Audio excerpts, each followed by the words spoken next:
everybody? It's your real entrepreneur, future man, Art, guys. And today we are bringing in our first podcast, the Real Entrepreneurs ATL, guys. What's up? What's up in the place? What's going on?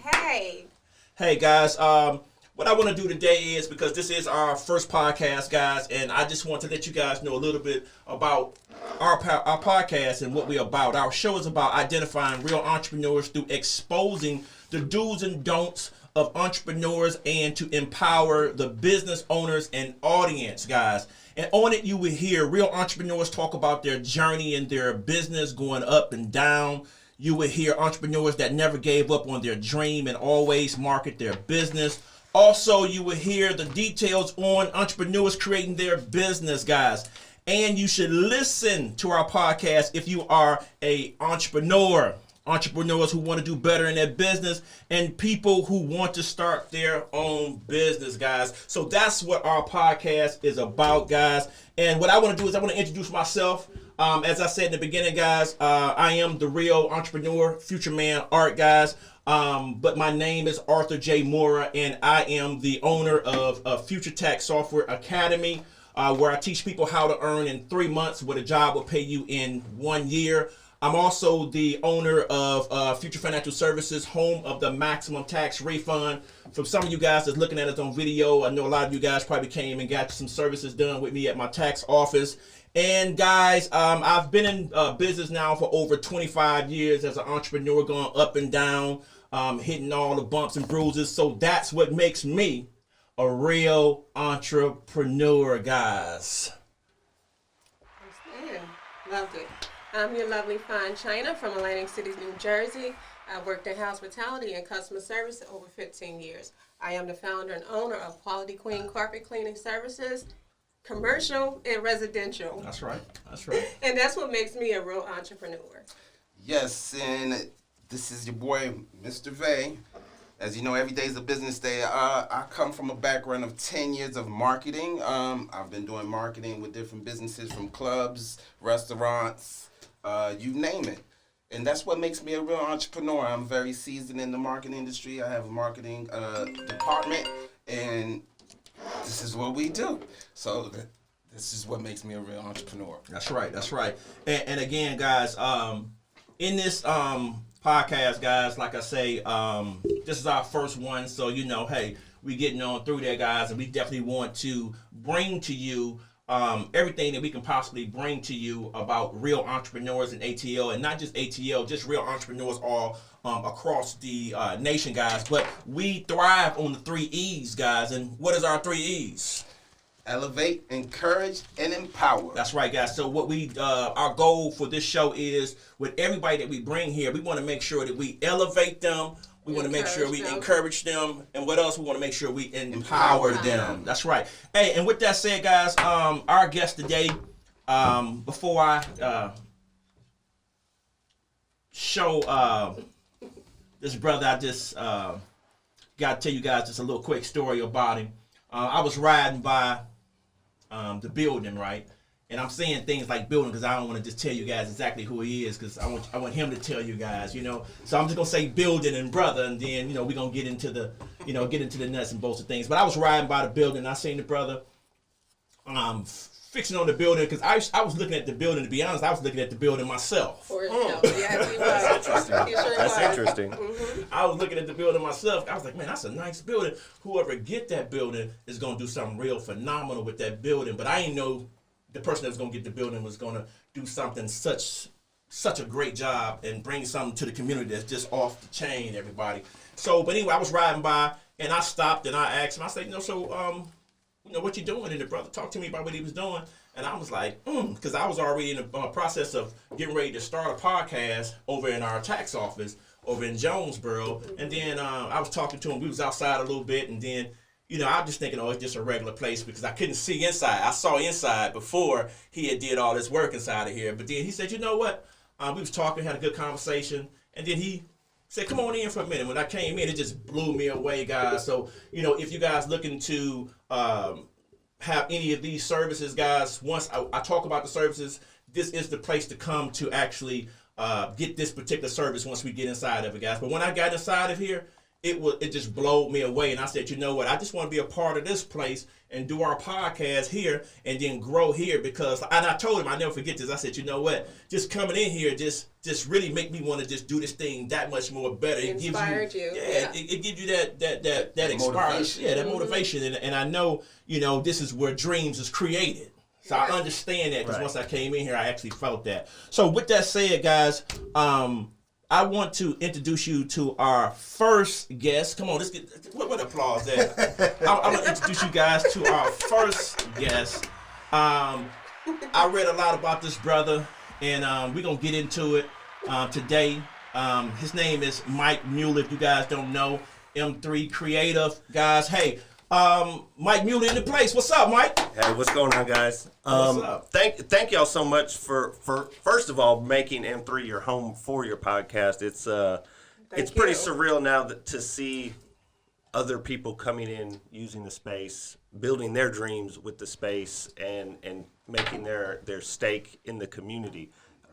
So it's a very humbling experience, and I appreciate you guys even having me on as your first guest. So that's like Thank you. That's history making right there. You got that right. You got that right. And well, see, I want to let's get straight into it, Mike. I know I looked at your bio and it's just phenomenal, and we're gonna get into that. But I want to ask you a question. When I rode past the building. Mm-hmm. The pandemic didn't really quite kick in yet when you had first got it. Right. But then when I saw you, and then as you started working on the building, I started seeing everything you was putting in here. Bam, the pandemic came. What I want to ask you is, how did that pandemic affect you, and how did you overcome it in the midst of putting this together? Well, we bought the building in May of 2019. Okay.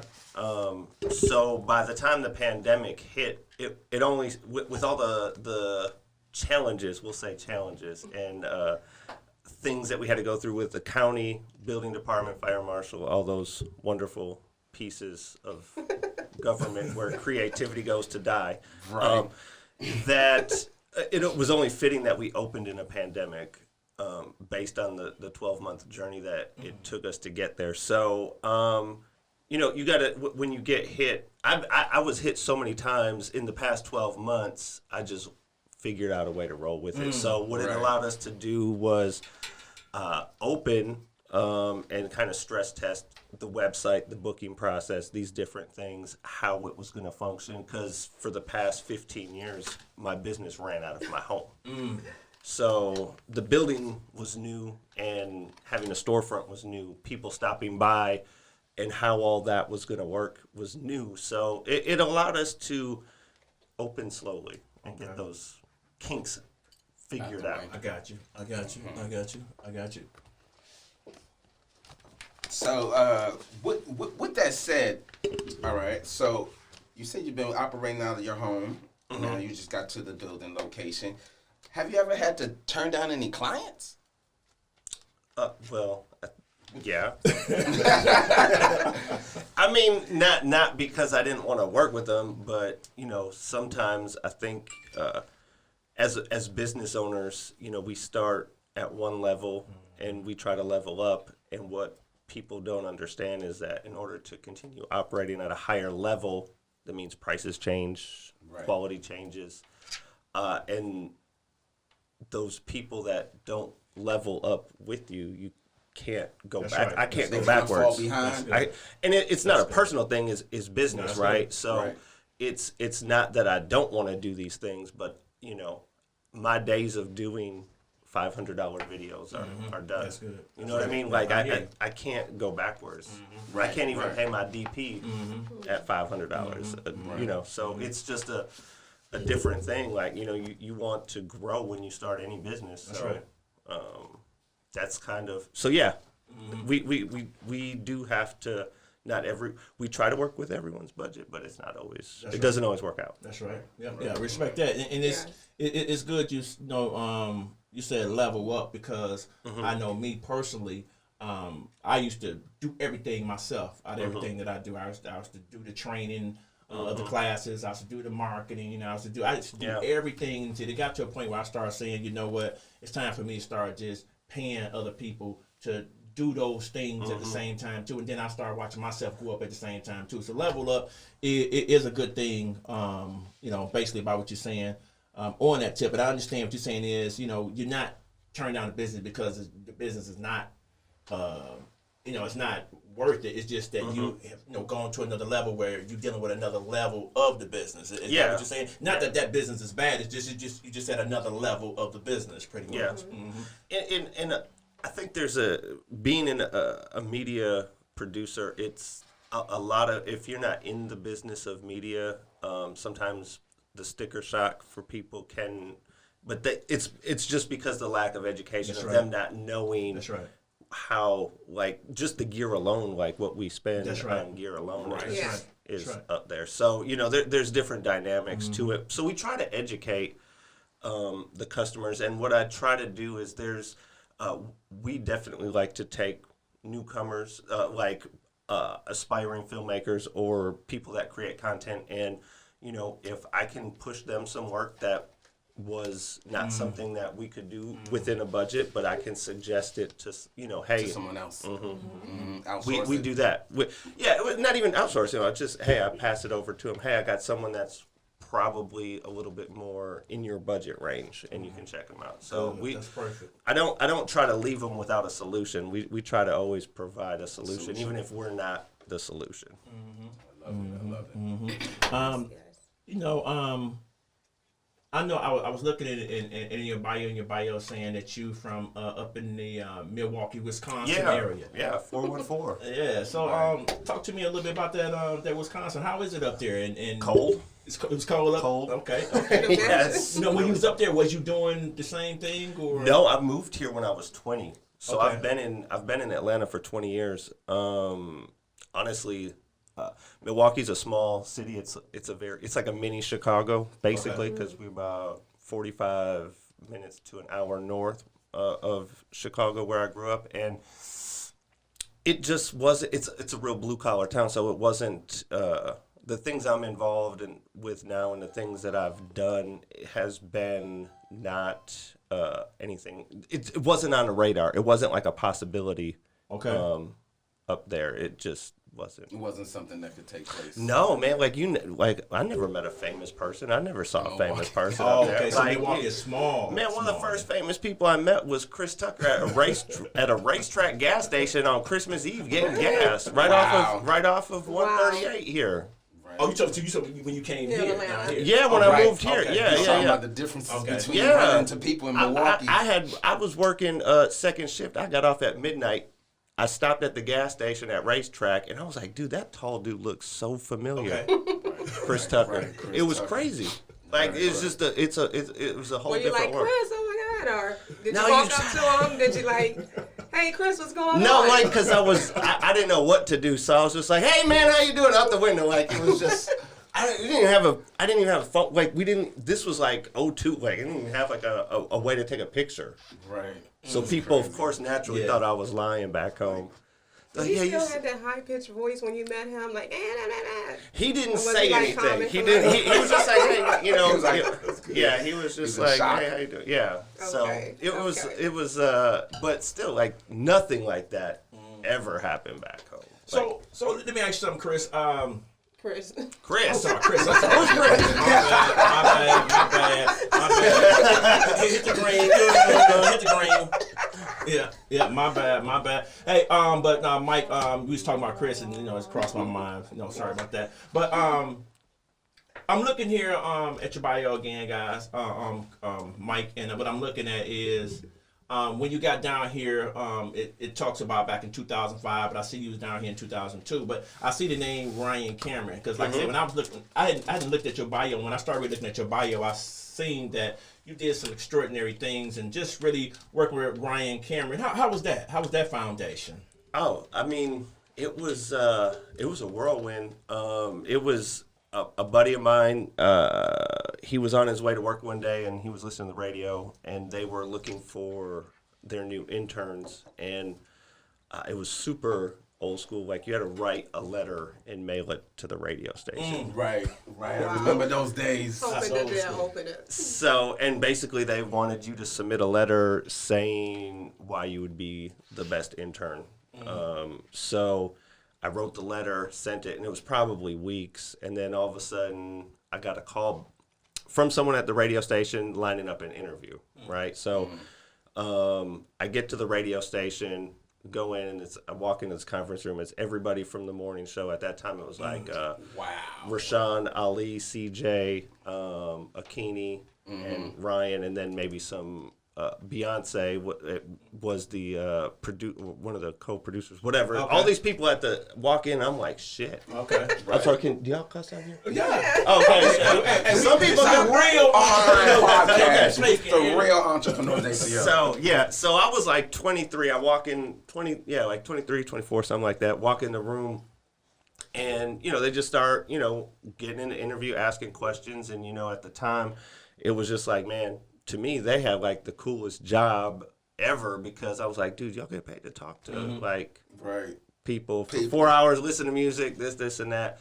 So we went through the interview process. I literally left the building, went down the elevator, walking out to my car. I got a phone call on my cell, and they're like, hey, we think you left something up here.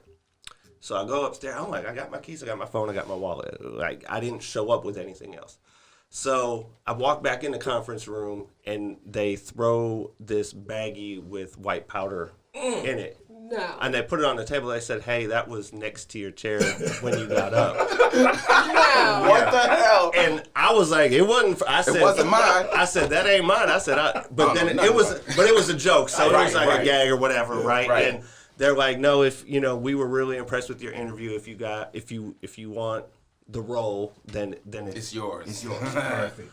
And then basically it was like a sink or swim. It's like you showed up Monday. It started at 4 a.m. So 4 a.m. to noon. So we would do pre-production on the show, and then production, and then wrap up post and promos for the other day for to play on the radio the remainder of the day. So yeah. So it was insane because we talk about the celebrities and all that stuff, right? Okay. So like the people you would meet, like I met Tyler Perry, like it was like his first movie was coming out. I didn't even know who he was. I was like, oh, someone's hearing a Phantom. Like I didn't really like he had all his play success, but I didn't. Phantoms way back then. Yeah, yeah. I was like, and then first week there met like Sierra was doing her promo for her Goodies single. Okay. Wow. So. It was just like it was a real whirlwind because all of a sudden you're trying not to be like a fanboy. That's right. Right? That's like right. You're like, oh, this is normal. Everyone, it's cool. Everyone's This is normal. This is normal. Right. So, but it really was, and I think that's when it really clicked in my head that this is something that is it's achievable. Like it's actually within reach because you're seeing these people that every day you got people coming in. And you're like, yeah. Well, who were you most excited to meet in your field? At the time, like who made you feel like a total groupie? I don't know. Well, Ludacris and Usher were two. Yeah, like it was really because they were just cool, man. Right. Yeah. Right. But I don't know if y'all remember Melissa Ford. The model. Yeah. Yes. That was like a different fanboy. She was on radio as well. I think she was for a little. In New York, I think. Yeah, I think so. But yeah, it was interesting because then you also had like the politicians in Atlanta that came through regularly. And then after, it was really cool because I have an 18-year-old, and the past couple of years we've been shooting the Ryan Cameron father-daughter dance at the Delta Flight Museum. So you're still doing that currently? Well, this year, no. Okay. Because I don't think he was ill. Yeah, he just had a heart attack. Right. Recently. Yeah. Wow. Yeah. I didn't mention that to you. Okay. Yeah, and then with the COVID stuff, I don't think that I haven't seen anything for the event this year. Right.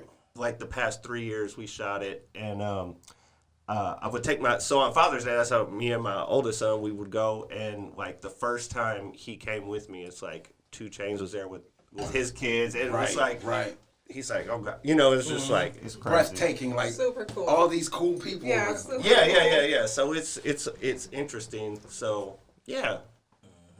I see DJ, because I know you into the film, but so was DJ actually you, came first. Okay, that's what I'm saying. You was Music DJing came first, yeah. So okay, so you was in that business. Tell me a little bit about that. I mean, I see Big Boy. I see Big Boy on here, and some events that you promoted and stuff like that. So you was in entertainment really before you even got into the fam and into the production part of it. Yeah, it definitely started like with music, party promotions and DJing. It essentially started like when I was in doing the radio thing. I had a really strong interest in doing like artist management. So I started working with some indie artists, unsigned artists. Okay. And that kind of led into as a manager or someone that's aspiring to be an artist manager, it's like, how do we get the most exposure? Well, if we start doing our own promotions and we DJ, then we can play our artist music. Okay. Our music. Right. So like, and part of the thought process behind it was, well, if we can book bigger acts and then have them open at our events as well. So that's some of the thought process. So like when we booked Big Boy from Outkast, we were able to then attach the artists that we were working with to the show. Okay. And that's how they got notarized by opening up for them. Yeah. So, and then just like it all kind of falls in because like I started directing and shooting music videos, and then one artist, Rich Graham, who I did a lot of work with, all of a sudden he was connected with Young Jock, and it was like, I thought it was like a bullshit phone call. Like his buddy Gleazy hit me up one night, and he was like, Jock's on his way in town. He wants to shoot a video in the morning, and I was like, yeah, okay. Right. I was like, yeah, okay. Literally, Jock called me like 15 minutes later, and that morning, I'm showing up at his house. Yeah, it was. Wow. It was crazy. Yeah, it was. But it's all relationships, man. Yeah, it's all relationships. Good. Yeah. Mad Mike. I was just going to ask about This that. name, Mad come Mike. from. AKA. Yeah. Tell me about the Mad I don't know. Mike Ryan name. branded me as like the angry white guy. I don't know. Like, I don't know. I don't know because maybe I don't know just the way I delivered a message. Okay. He felt Mad Mike. He branded me that. I don't know. Okay. So I just kept it. You have a lot of titles. Yes. Going through the bio, you have a lot of titles. One of the titles I noticed that is a digital media specialist. Mm-hmm. And then I noticed that you did some big work with some of the power companies. Mm-hmm. Mm-hmm. That's a huge project. Tell me about it. I mean, the digital media aspect, so like something we've been doing for Southern Company is developing VR training because they work in such a incredibly dangerous environment. So the fact that we can bring a substation into a VR headset or in a 2D format, like on a screen, and provide training that way. It's also a little bit more conducive too when you can bring people into substations. Are not the easiest thing to get access to. So, or taking a whole classroom out there is just there's a lot of safety things. So, we've been developing training, different ways of training. So, we went through and hashed out a bunch of different concepts and ideas and. This year they'll be implementing one of the first ones into their curriculum for their linemen. So yeah, it's a. I can dig it. I can dig it. Yeah. So yeah, again, relationships. It's just about. I think out of everything, that's been the biggest lesson for me in life is the relationships with people, and not just because. I had this very naive idea of relationships when I was younger. Like when I was going through these different events, and I'm like, oh, I got his business card. It's a relationship. Like, and I'm like, I email people. I'm like, hey, we were at this party. You gave me your card, and you just expected things to fall into place, but that's not really how relationships work. No. They actually take time and effort, and it's not always business that is building the relationship. It's more of that, hey, how you doing, man? I ain't heard from you. Like it's following up and building, and it's not something that you can rush. That's good. I get it. I That's get it. good. What was one of your greatest accomplishments in pretty much your whole everything that you've How do you done. gauge that? How do you weigh that? I don't know. I mean, How does one weigh that? what excited you the most? Just from everything. I think at each thing that happens at the time, it's the most exciting and the biggest accomplishment. If I'm looking at it recently, I mean, me and my team, we were hired I was hired to direct, and my company hired to produce a feature film, The E-Listers, which is on Amazon currently. And we shot 77 pages in 7 days, and we had over 100 cast members. So That's definitely an accomplishment. yeah, it was, and we didn't sacrifice any quality to do it either. Like, so it was one of those things. Like when we had literally the day before the state got shut down is when we had our red carpet premiere at the Midtown Art Cinema in Atlanta. Okay. And literally, had we waited any longer, we wouldn't have been able to. It wouldn't have been the same. But we had like a sold out show for the premiere, which was like 200 people or something. Awesome. Like that. But the project itself, just the fact that if you go back and look at it, like that we did it with a $20,000 budget is insane. Okay. Yeah. One thing I will say is on the website, when I really started going through the website and I started looking at those movies and the short films and stuff that you was a part of, it was just, I looked at it, I was like, a lot of the stuff I'm looking at, it looked like it should just be on TV or in somebody's should. movie. Right. I agree. Movie I agree. It should be on Especially TV. Marty. What about Marty? Morty the Mortician. Yes. Did y'all watch any of that? I watched them. I'm like, wow. It was so that was a interesting concept, and actually, I have a mind. I tend to drift into darker stuff, mainly because I think it strikes conversation with people that maybe not as easy to have unless you have like a topic from a show to talk about.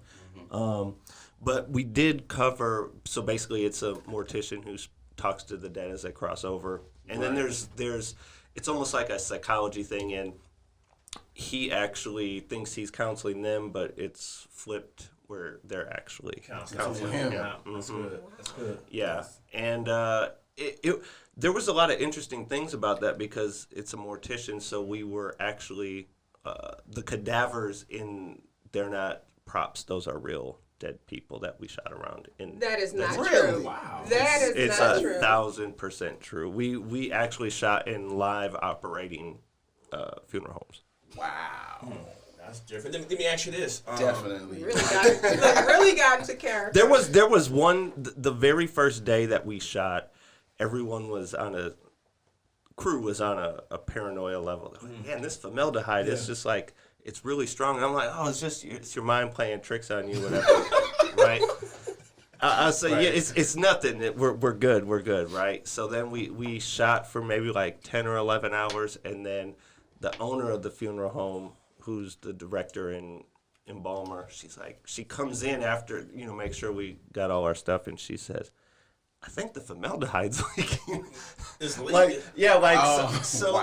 The piece, whatever they keep it in, so the aroma was a lot stronger. So So it wasn't actually supposed to be. it wasn't supposed to be Like that. as much as it was. Yeah, got you. That's Would you funny. say, because with me looking at the production on those short films and the movies, would you say it's hard to get the TV or to get into the movies on Netflix?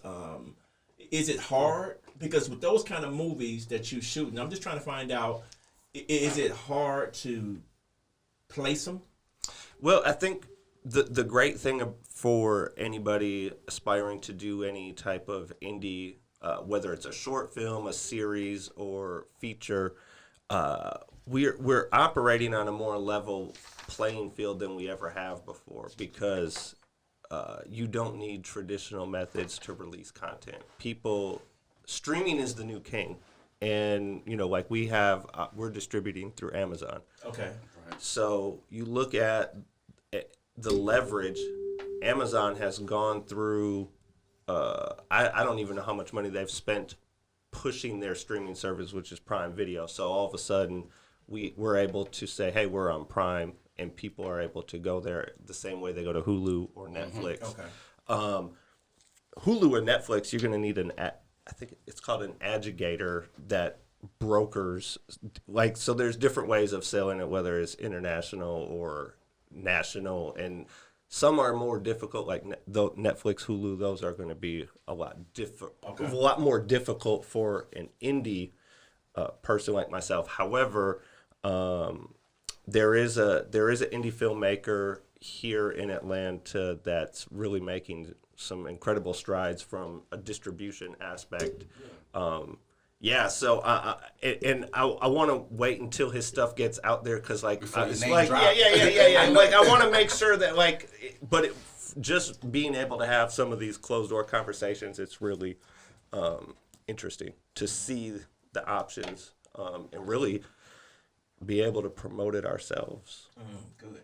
In M3, when I walk in this building, I see podcast room, I see the blog room, I see the event room, I see the studio, I see so many different rooms where it's like a one-stop place. You can come here and do it all in this building. Which one of these is your baby?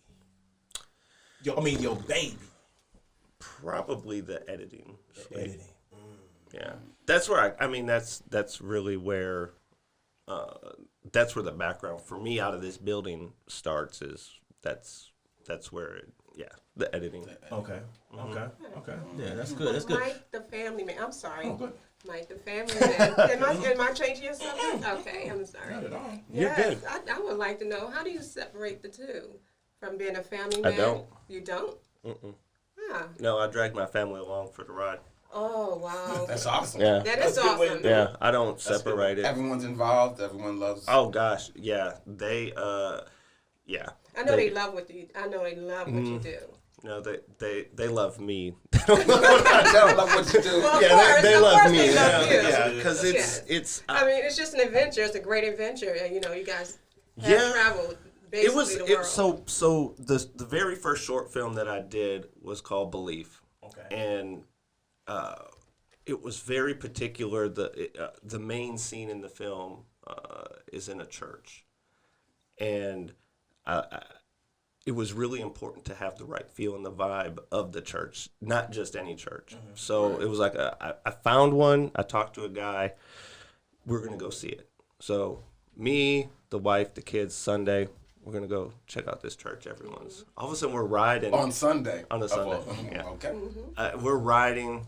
We're in the car for an hour. And they're like, "Where is this church?" I was like, "Oh, it's in Telbeton," and they're like, "Where is that?" Right. I never heard of that city. Yeah, I never heard of it. Telbeton. Yeah, Telbeton is it's far. It's like 4.5 hours. So my oldest, he's like, "Dad, we live in Georgia. We live in the Bible Belt. Why are we going 4 hours? Yeah, churches everywhere here. Right. To go to a church?" And I was like, "You have to see it. Like, I can't explain it." And so it was. Is it the Zion Episcopal Church? But it's 160 years old. It has the original stained glass windows in it Okay. from when it was built. It's not an active church. It's owned by, I think, another church, and they have like quarterly services to help pay for the church itself. But it had a very Gothic feel to it, which was really interesting. And when we met the guy out there, there was some incredibly interesting history about it, because it had rafters and then it had like box. It had box seating, and that was like the VIP. Like families would purchase the box, and it had like these doors on the doors or on the pews. Yeah. And I guess at the time they were considered progressive, because it was the only church that allowed slaves to go to church with their masters, which was insane. So like you all of a sudden you just in there, and it has this crazy energy.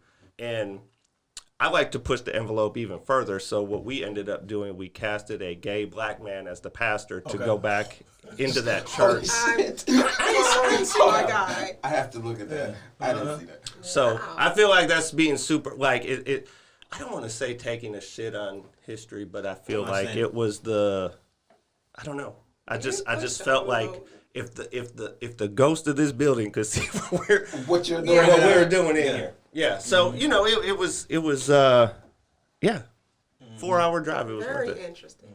Yep, it very was. I have to go back and look at that. Yeah, we the actual scene from that, we cut it from the film and just put that on YouTube, so you don't actually have to watch the full movie just to see that scene. But it's a very powerful scene because it's about I know we talked about the music and everything I was doing, and I got into film because it's what I wanted to do, but I knew nobody was going to see any wedding or music video I shot and said, here's $1 million budget to go shoot a film. Like, it just wasn't going to happen. So I had to create the opportunity for myself. That's right. So Out the box. yeah, we raised the funds to shoot the short film.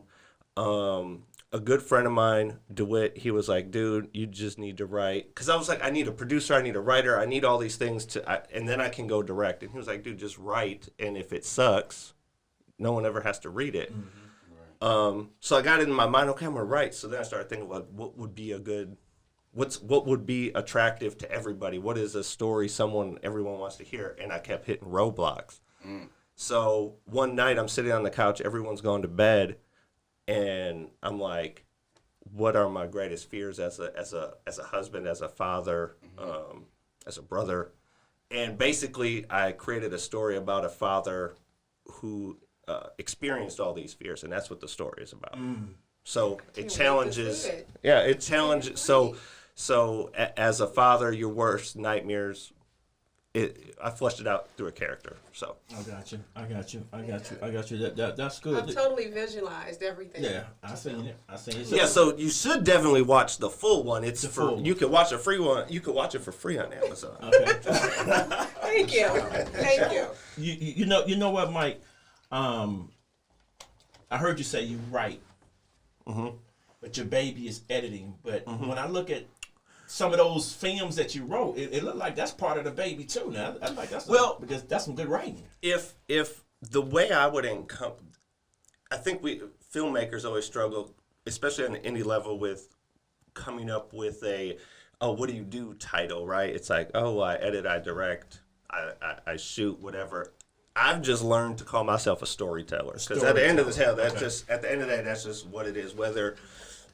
Whether it's through a podcast, whether it's through a photograph, whether it's through a film or a music video, either way, we're just telling stories. That's it. Simple. I got you. Hey, so Mike, I want to get into something. My partner, Mr. Vay, he came to the house. We was rehearsing some things, and he stopped by the house. And when he stopped by the house, he said, "Man, did you ride by the studio?" And I said, It was nighttime. I said, "No, I ain't riding." Oh, you went by at night? Yeah, it was nighttime. I was passing. I was like, wait a minute. I just noticed Black Lives Matter on the windows. Oh. It was bright.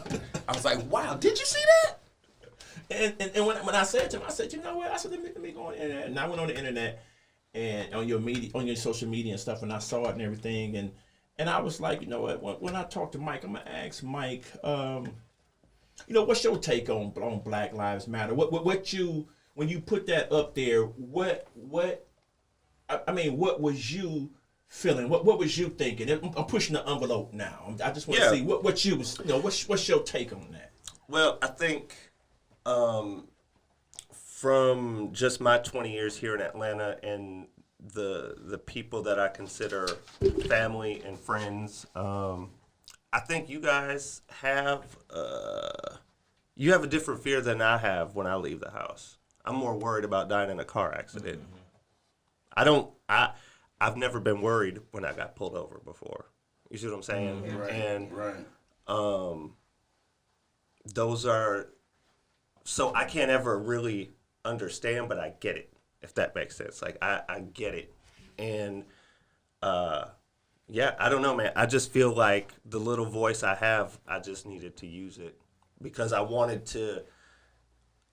Like at the end of the day, my littlest ones that are 4 and 2, this is going to be something in history. It's going to be something that's in schools. Right. It's going to be something that the same way how Martin Luther King and the people that were our age then, and it's. So at the end of the day, I think about what is my story going to be to my kids and where I stood. And I think that's the biggest thing for me because I got to set the example for them. Right. That's right. Because I think the only way that stuff the only way it can come to an end is by showing the younger generation to have it. That's good. Absolutely. So, and is it going to happen overnight? But at the end of the day, obviously, it takes, it's going to take a lot of work. But at the end of the day, I got to know that I did my part in what I could. You know what I mean? So that's where it is for me. And that's good. And it's funny you said that because when all this stuff started taking, I was like, and like I said, I'm pushing the envelope. I'm just being straight real about it. I was like, it's cool. What? These are the conversations that are supposed to happen, though. Everybody, I think maybe even my neighbors across the street probably thought it was crazy. It's like this white guy's putting this up on this building, and every day I'm coming in, it's the time to have those conversations. It's time. And it's not to be uncomfortable. And like it's always otherwise it's just that damn dark cloud in the room. That's like otherwise everyone's thinking it. Like just say it. That's right. That's right. So because what I said, you know what, man, our first podcast. You said it. Is gonna be Mike. It's gonna be Mike. Yeah. And but when I looked at that, I said, you know what, because it ain't a prejudice bone. Be honest with you, I'm not prejudiced. It's not a prejudice bone in my body. And then I said, our first guest is going to be Mike. Mike is, a white guy, but at the same time, Mike, beyond the Black Lives Matter and stuff like that, I still look at you as a brother. A business. I just like your spirit. I'm just being honest with you. Your spirit is different. You got a different spirit that I can really connect with, Mike. Well, I feel the same energy, and I think the way the media is portraying it as a black and white thing, but I think it's a blue and black thing. It's a blue and black thing. Oh yeah, of course. That's I right. just said It's not it's because if you watch the protests, it's diverse crowds out there. Yeah. It's not they're trying to make it a black and white thing, but it's not. That's right. I shouldn't have to feel awkward around people of color. That's right. You know what I'm saying? Like it's all the way. It's a blue and black thing, right? And I'm like, who is doing the PR for the police? That's right. Shit. Can someone hello? No one's taking the time to do some good work with that. I don't know. That's real. That's real. So that's the thing. Is like I don't look at it from a racial tension. It's a police and black thing. You know what I'm saying? Like, and it would be a great change when that time comes when we all can just look at it from that state where it's not a white and black thing. It's just people. You understand what I'm saying? It's just people, not white, black, yellow. Because now they got a thing where they calling somebody brown. Brown and yellow. I'm like, it ain't about color. It's just people, and we all moving forward and just trying to be the best that we can possibly be. So I definitely appreciate it.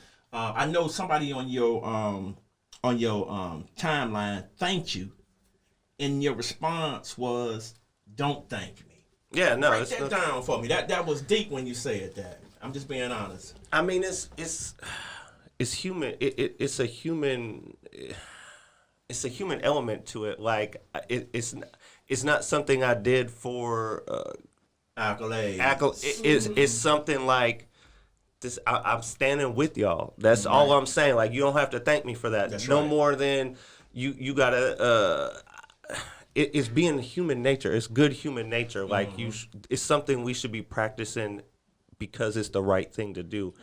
One of my best friends, Amir, who lives in Phoenix, we talk about this all the time, and it's always interesting because he's a black dude, right? So when these things come up and we have, we just have super honest, open conversations about it. So I get it. Like I hear about things from a different perspective than maybe other people. I may have a more diverse friends palette than other people. So, and I think you also notice with creatives, we're more about cultivating and collaborating with other like-minded people, and it's not really ever a skin thing. It's not driven by race at all. Yeah. Right. So, I think if more people thought like that, we'd probably have a much more harmonious. A beautiful world. It'll be a happier world. Yeah. But you know what? I don't want to, stay there too long. I just want to touch on that. But, my last question, and then I know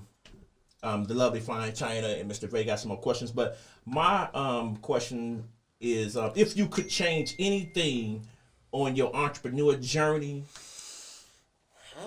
what would it have? What would it be? And what would it? What you would have done? And what you would have done better? If there's anything that you could have changed, what you would have did to make it better on your journey to get where you at today?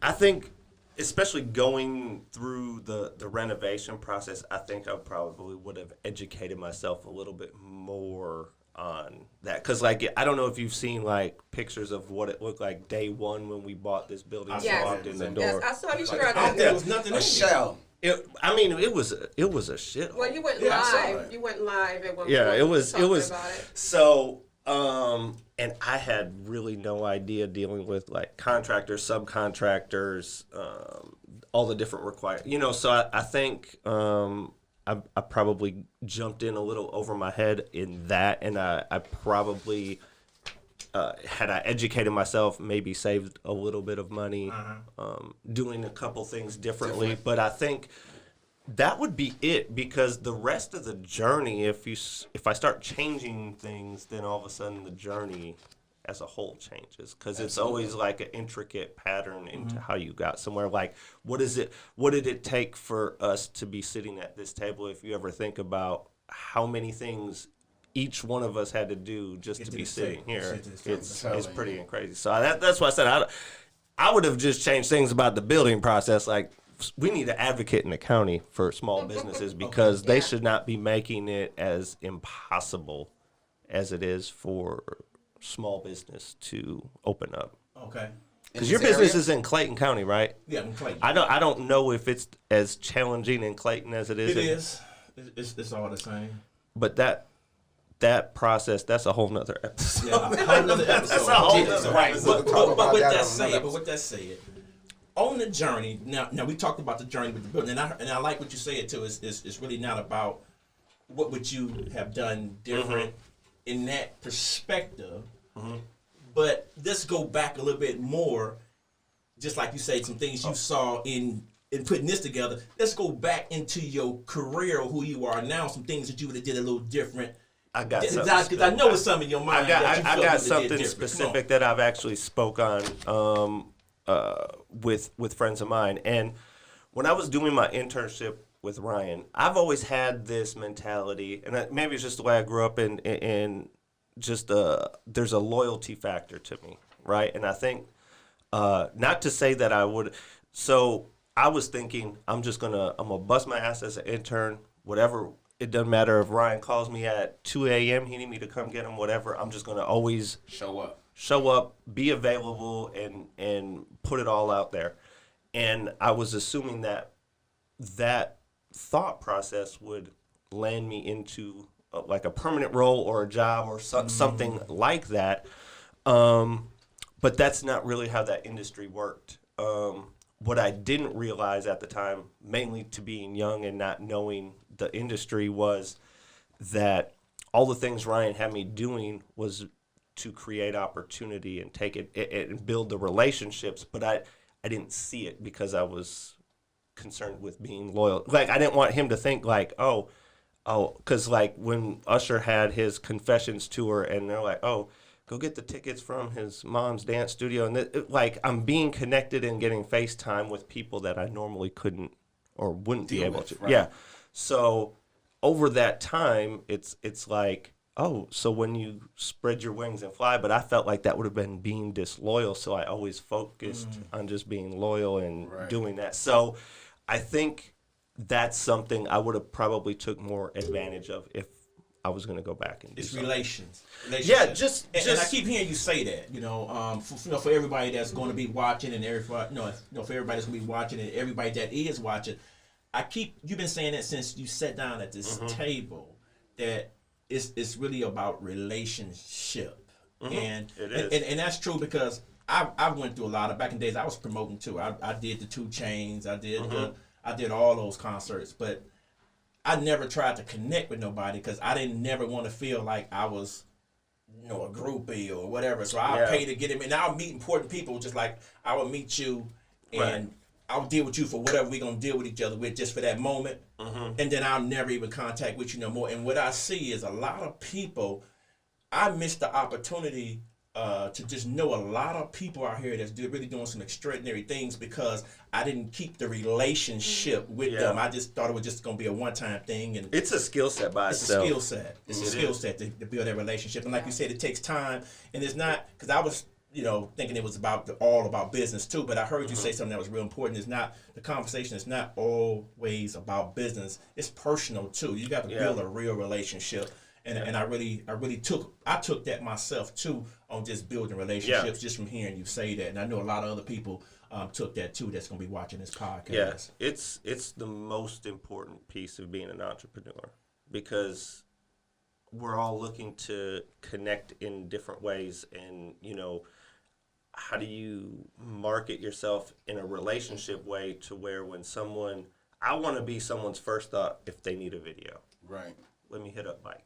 Like that's how, or hey, I need a podcast. Like so it's about positioning yourself and making, but not just the fact that people think about you for your service, but this dude's a good dude. A good dude. He's a good dude. He does good business. He's going to take care of you. Good character. Yeah. It's not about, like, that's what I always tell people is don't be a bottom line person.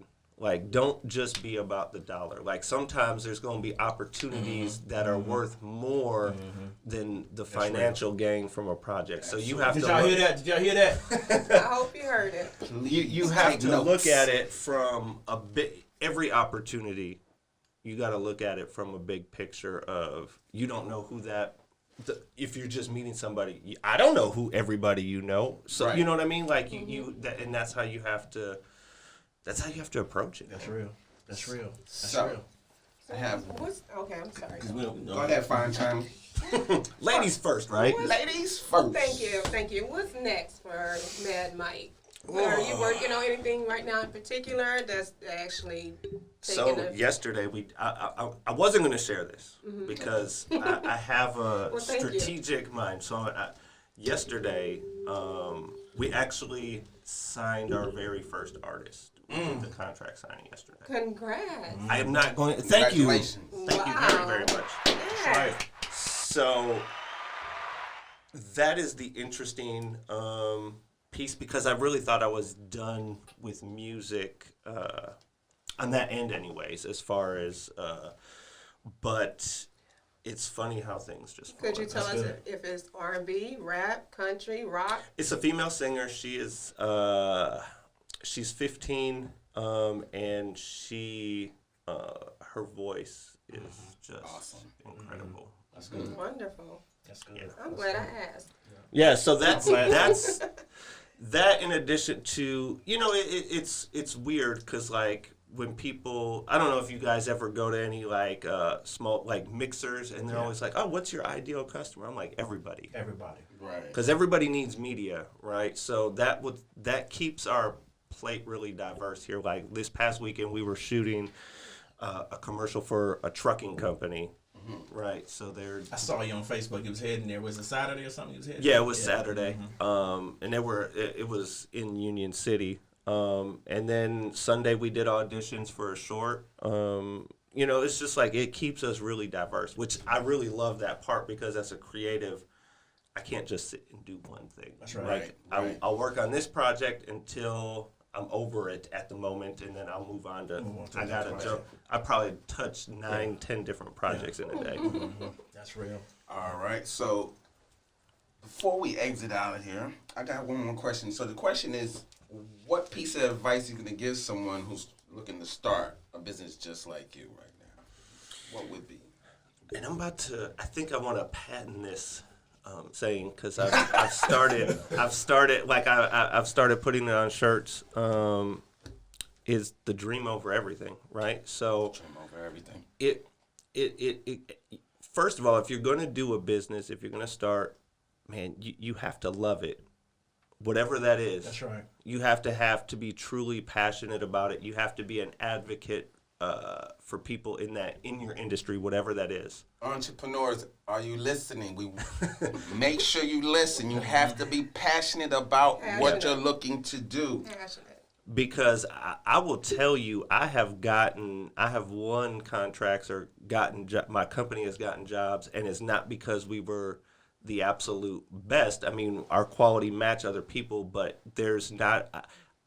My drive in my business, in my industry, you're not gonna find someone more passionate. Like, I will challenge that shit any day of the week. Like, you are not going to find someone that will outwork me. Like, and that's at the end of the day, that is my only skill set, is that I just don't have a give up in me. So it's the work ethic, and that's, I mean, at the end of the day, that's what you got to have to be because at the end of the day, none of our checks are guaranteed, right? That's right. Like, Right? it's not the same safety net as like when know you're working corporate 9 to 5 and every 2 weeks you're going to get X amount of money. That's like, Exactly. some months are really, really good, and some months you're just like, That's right. okay, what do we got to change? Yeah. What do we got to Yeah. That's right. That's right. do? What's So going to be the new thing? Yeah, that's work right. ethic, and I think the other thing too, and I'm sure you guys have spoke with other people, and people want instant gratification. Like, it's like, right. oh, I started a business, and they just expect it to boom. Right off the bat. Right off the bat. Unbelievable.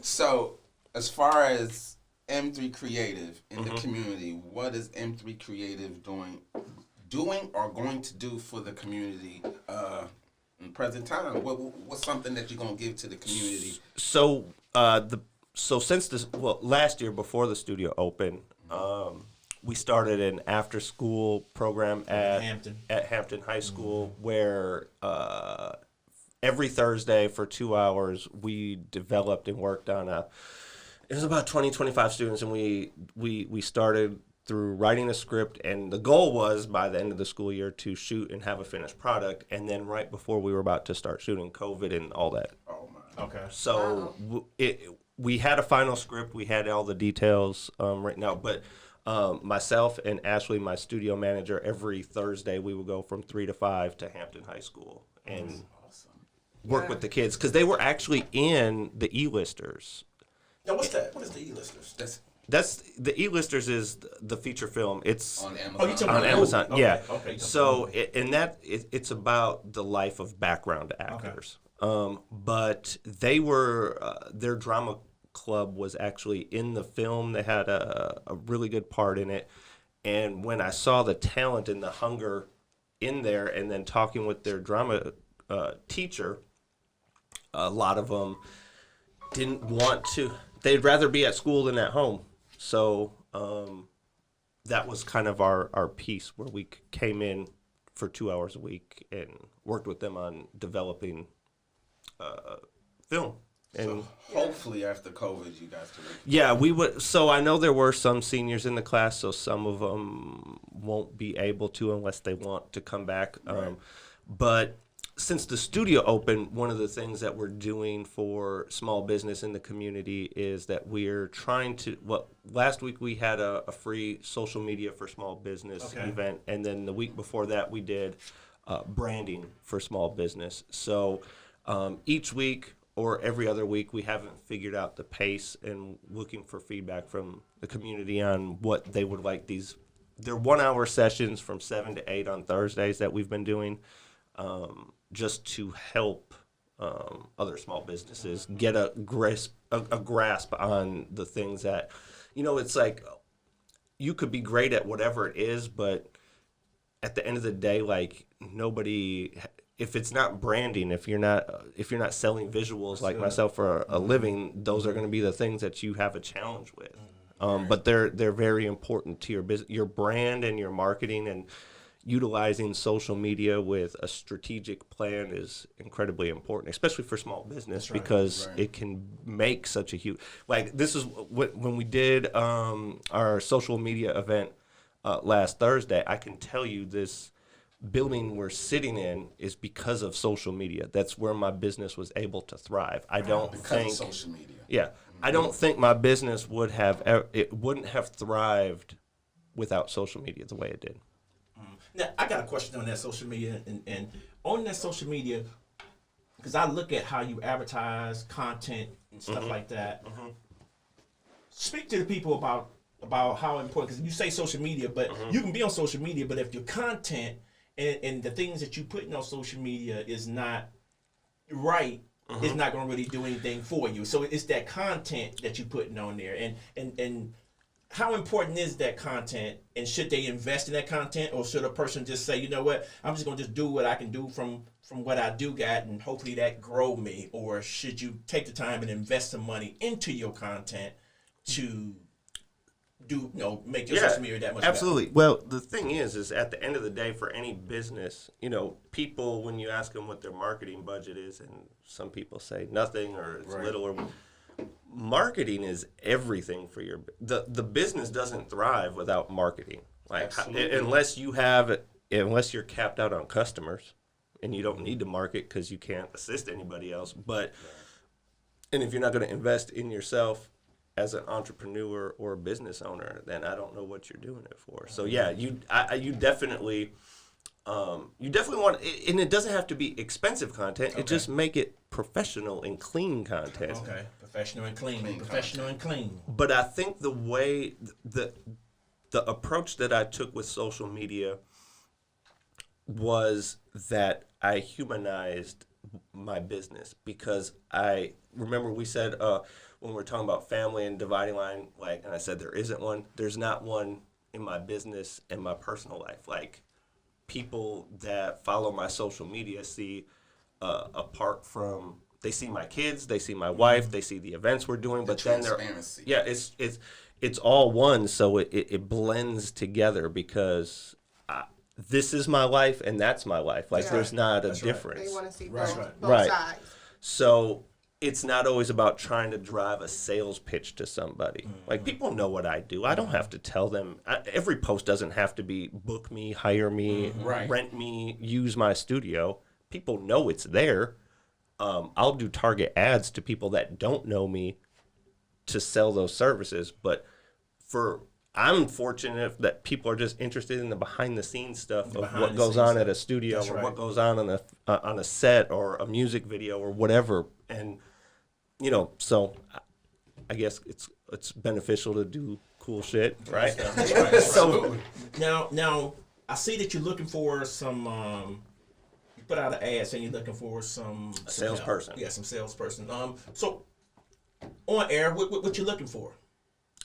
I am looking for a person that, we have a wide range of media services, right? So we want to find somebody that is comfortable that can sell them to other businesses. I mean, at the end of the day, I myself, being the person that is typically being part of the team shooting or designing websites or the graphics or the logos, and Ashley's running and managing the studio, like, in order for this business to grow, it's going to require someone to touch on the businesses that I can't physically do myself. So it's, whether it's, and definitely it's not like a door-to-door sales thing. It's more calling. So here's the big picture.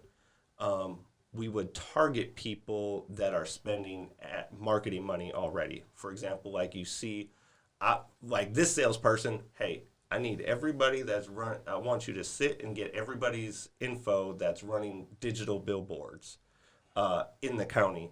Then I want you to contact them and tell them why they're wasting their money On digital billboards. Yeah. Right. And then let them know how we're here to save them. Like, because at the end of the day, So how is M3 Creative here to save them? well, the thing is like the digital billboards, they don't work. TV ads don't work. Radio doesn't work. And those are all incredibly overpriced. And you're gambling on taking those ads out because, one, you're like, well, I hope my demographic or ideal customer drives by this billboard at the same exact, the one time it comes up for 8 seconds. For 8 seconds. Right? So for us, I can, and I did it in the social media presentation I did for the small businesses last week. I was transparent about my ad spend and how I target ideal clients. If I know my ideal client is someone that's a photographer that's either a hobbyist or a professional, why would I want to, if I'm pushing that piece of the studio out as an advertisement, why would I want to push that to people that I know have no interest in photography? Target marketing. So Marketing. the target marketing in Facebook is incredible.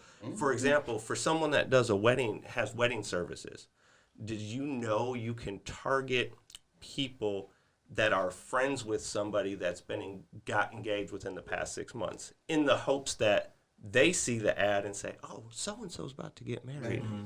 Maybe they need this. Right. That's how detailed you can get. That's right. And the affordability on the ad spend is so much cheaper than any other. I mean, it's crazy. Shout him out. What's about Gary Vee speaks about that too. You up on Gary I'm a Vee? big Gary geek. Yeah, we Gary We V's all in here are. too. Yeah. We all are. Yeah. No, and I'll tell you what. Shout out Gary Vee. Yeah. I ain't getting no money for it, but shout out. Yeah. I think he's genius, and part of my dream over everything mentality is partly inspired by Gary Vee. Like 3 years ago, I had a really nice Lexus. I sold it and bought a cargo van because my Lexus was not going to do anything for my business. That's right. And then after the van came the building. So it was really like reassessing how I was spending my money, what I was spending it on, and then what did I need to do, whatever my next level was, how did I have to spend differently? So my wife was like, because she was like, oh, well, what do you want? I'm like, nothing. If it doesn't go towards a dream, I don't need it. That's right. Gary Vee tells you all the time. Yeah. Yeah. Take down all those expenses. Focus on the matter at hand. That's good. Yeah. So Well, I was definitely taking mental notes on the marketing. Yeah. Because that was one of my questions that I got pretty zipped on. Yeah.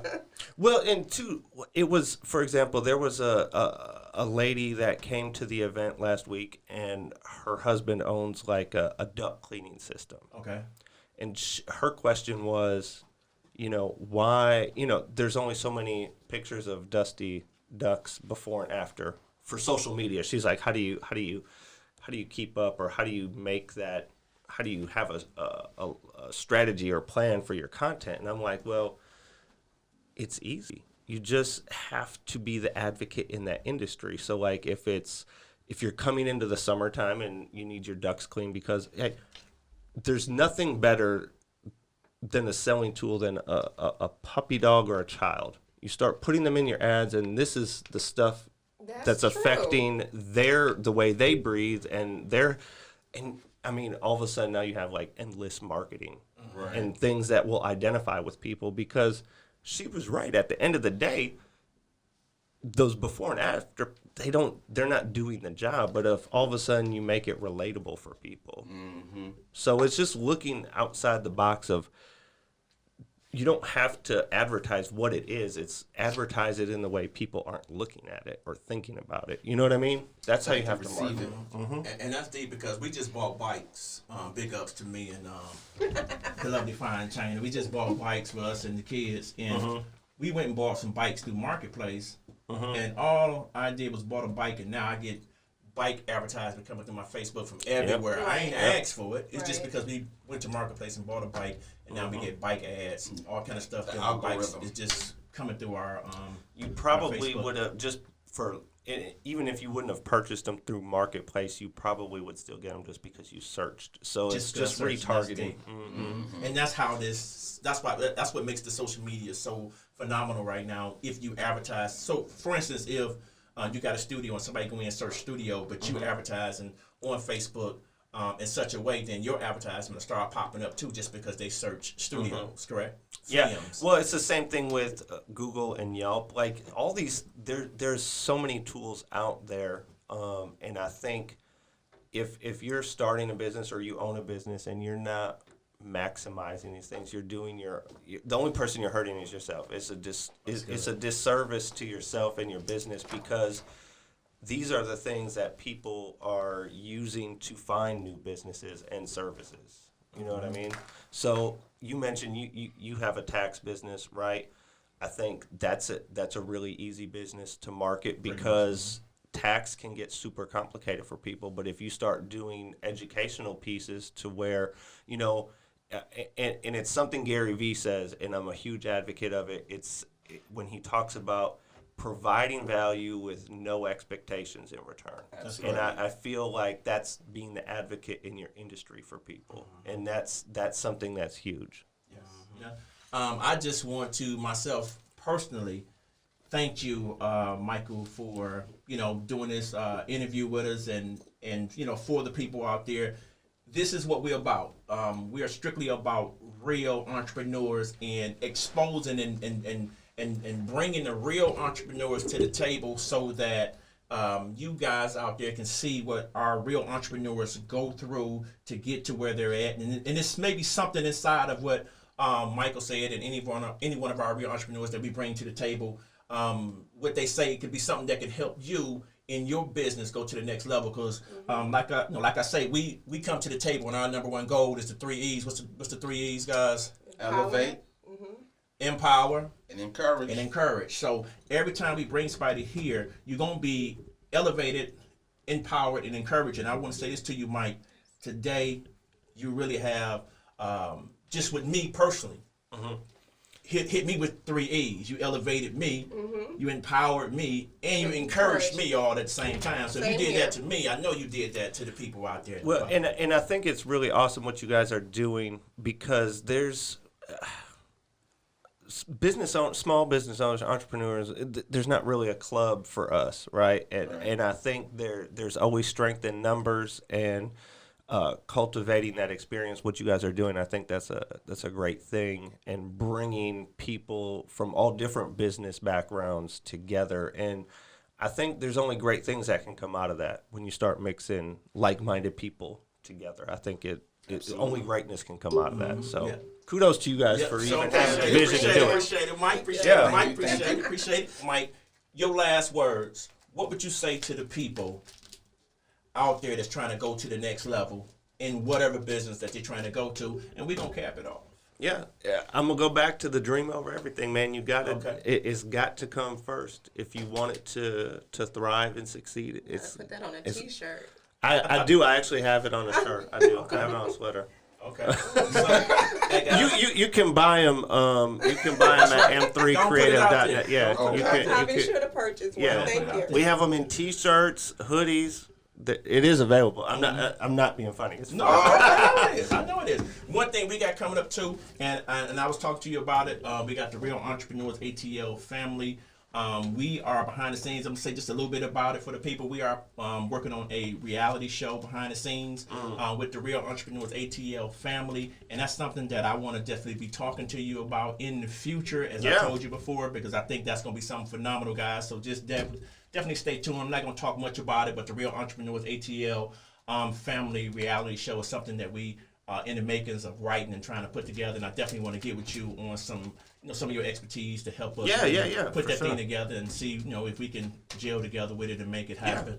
And with that said, guys, if nobody got nothing else to say, I think we took a lot of Mike's time. Y'all are good. Y'all are good. Y'all are good. Again, I enjoyed it. So again, guys, thank you for joining the Real Entrepreneurs ATL, where we specialize in doing what? The triple E's. What's the triple E's, guys? Elevate. Empower. And encourage. And to the next one, guys. See y'all later and have a fantastic day. And remember this, to know who you are, guys, is the key to your future. We out.